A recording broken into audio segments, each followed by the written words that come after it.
नमस्कार दोस्तों, मैं हरीश पांडे। जैसा कि पिछले वीडियो में आप लोगों ने बहुत सारा प्यार दिया और कई लोगों ने राम के प्रति बहुत श्रद्धा जताई, ये बहुत ही अच्छा लगा। लोगों ने कहा कि राम का इतना विराट व्यक्तित्व है कि आपने उस पर बहुत कम समय दिया, थोड़ा और समय देना चाहिए। तो हमें भी लगा कि हाँ, राम पे थोड़ा और बोलना चाहिए, क्योंकि आज लोग अपने शास्त्रों को नहीं पढ़ना चाहते, अपने वेदों की तरफ नहीं जाना चाहते। तो कम से कम समय में उन्हें थोड़ा तो इतना बताया जा सकता है कि हाँ, उनकी जागरूकता बढ़े, उनकी रुचि पैदा हो इस मामले में। अगर आज हम चार्ली चैपलिन से सीख सकते हैं, नेल्सन मंडेला से सीख सकते हैं, गांधी से सीख सकते हैं, तो हमारे ही घर के पूर्वज जो कि श्री राम, जो कि इतना बड़ा काम किए, इतनी अच्छी सीख दी है, उनसे हम क्यों नहीं सीख सकते हैं। तो जैसा कि इस वीडियो में हम लोग राम के बारे में चर्चा करेंगे, तो आप लोग पूरा इधर के होकर के बैठिएगा, एक भक्त की तरह सुनिएगा, क्योंकि भक्त कभी विभक्त नहीं हो सकता।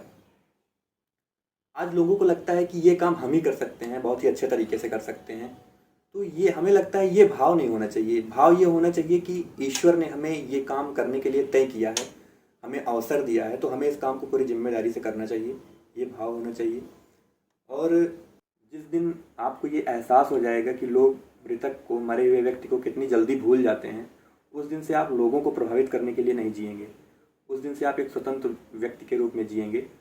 और अगर इंसान को ये एहसास हो जाए कि वो ये क्रेडिट ना लेना चाहे कि इस काम का क्रेडिट किसको जाता है, तो इंसान कितना अच्छा कर सकता है इसकी कोई सीमा नहीं है। ईश्वर हमारे बीच आए, कई रूप में आए, कभी राम बनकर आए, कभी कृष्ण बनकर आए, कभी बुद्ध बनकर आए। तो लेकिन आज भी ईश्वर हमसे पराया क्यों है? इसे हम एक पंक्ति के रूप में कहना चाहते हैं। कितने अवतार हुए, कितने पैगंबर आए, कितने अवतार हुए, कितने पैगंबर आए, तू ना आया तेरे पैगाम बराबर आए। अच्छा, इंसान इतना चालाक जीव है कि उसे जो काम कठिन लगता है उसे वो कोष्ठक में बंद कर देता है।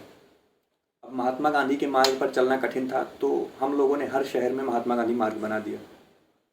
ईश्वर हमारे बीच आया, हमें करके दिखाया, हमारे बीच रहा, जीवन जी के दिखाया, संघर्ष क्या होता है, जीवन क्या होता है। हम लोग इतने चालाक हैं कि उन्हें मंदिर में बंद कर दिए और बोले कि ये तो ईश्वर हैं, ये कर सकते हैं, हम कहाँ कर सकते हैं। अच्छा, राम मुझे इसलिए भी प्रिय हैं कि सीधे हैं, सरल हैं, सीधी बात करते हैं। और ऐसे नहीं कि हवा में हाथ हिलाए और कुछ भी ऐसे प्रकट कर लिए, सब कुछ अपना है, अर्जित है। और अच्छा, आज ऐसा क्या है कि जैसे लोग धर्म को तो मानते हैं, धर्म की नहीं मानते। तो विश्वामित्र जब गए दशरथ के पास राम को लेने के लिए, तो दशरथ ने कहा इसे ही क्यों ले जा रहे हो, मेरी सेना ले जाओ और किसी को ले जाओ।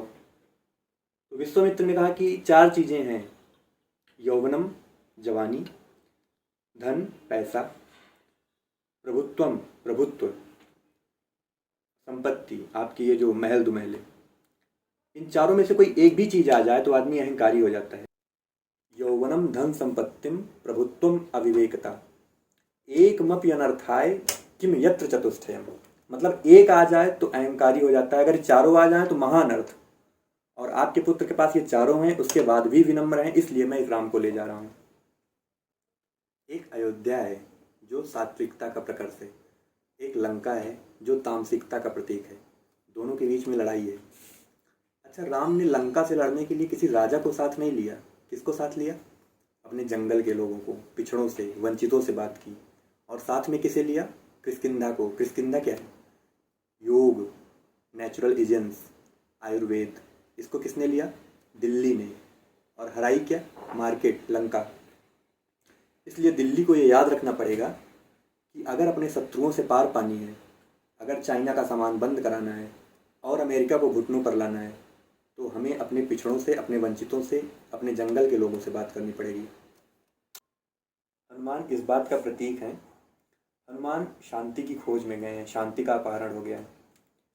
सीता साक्षात शांति है इस कहानी में। और शांति किसे मिलती है? जो आदमी देह के लोभ से बाहर आ जाता है, जो विदेह हो जाता है। विदेहराज की पुत्री हैं, वैदेही हैं सीता। जो आदमी राजा होते हुए भी, घर में रहते हुए भी घर से अनासक्त है। लोगों को याद रखना चाहिए कि शांति लोकसभा में बैठ के नहीं मिली, राज्यसभा में नहीं मिली, युद्ध करते समय नहीं मिली। कब मिली? जब वो किसान की तरह पसीना बो रहे थे खेत में, उस समय सीता माता उन्हें प्राप्त हुई। राम और रावण में एक ही फर्क है। क्या फर्क है? रावण इच्छाओं के पार्श्व में बंधा है और राम इच्छाओं के परे जा चुके हैं। अच्छा, रावण हर किसी से पूछता फिरता है कि जानता है मैं कौन हूँ। ये बड़ी इन्फीरियॉरिटी है। आज आप सड़क पे लोगों को देखेंगे कि बोलते हैं जानता है मैं कौन हूँ, चाचा विधायक है मेरे। रावण सैडिस्ट है, पड़ोसियों को देख के दुखी रहता है, बंदर की पूंछ काटता है, अंग भंग कर पठियों बंदर। हनुमान भी कम चालाक नहीं थे, बोले काम शुरू करो फिर मैं बताता हूँ। पूरा तेल आया, कपड़ा आया। अच्छा, हनुमान जी बेस्ट एग्जाम्पल हैं मैनेजमेंट के। Minimum input maximum output. तेल रावण का, कपड़ा रावण का, जली रावण की। अच्छा, सबका घर जलाया, एक का नहीं जलाया, किसका? विभीषण का। क्यों? उनके यहाँ तेल ही नहीं आया था। बोले जिस कंपनी से इन्वेस्टमेंट नहीं उस कंपनी को क्यों डुबोना।